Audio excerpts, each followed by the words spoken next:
सोलापूर शहरातील युवकांमध्ये आपल्या सक्रिय कार्यातून ओळख निर्माण करणारे युवा नेते गुलफाम पठाण यांची राष्ट्रवादी काँग्रेस पक्षाचे नेते उपमुख्यमंत्री अजितदादा पवार यांच्या नेतृत्वावर विश्वास ठेवत राष्ट्रवादी काँग्रेस अजित पवार गटमध्ये संतोष पवार व जुबेर बागवान यांच्या मार्गदर्शनाखाली प्रदेशाध्यक्ष सुनीलजी तटकरे यांच्या उपस्थितीत गुलफाम पठाण यांचा अधिकृत पक्षप्रवेश केला।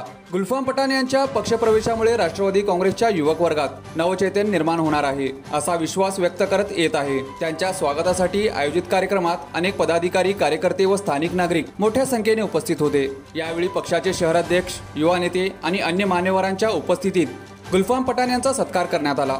त्यांनी पक्षाच्या ध्येय धोरणानुसार कार्य करणार असून शहरातील युवकांपर्यंत पक्षाची विचारधारा पोहोचवण्याचे काम प्रामाणिकपणे करणार असल्याचे सांगितले। गुलफाम पठाण यांचा पक्षप्रवेश हा आगामी स्थानिक निवडणुकीच्या पार्श्वभूमीवर महत्त्वपूर्ण ठरणार आहे।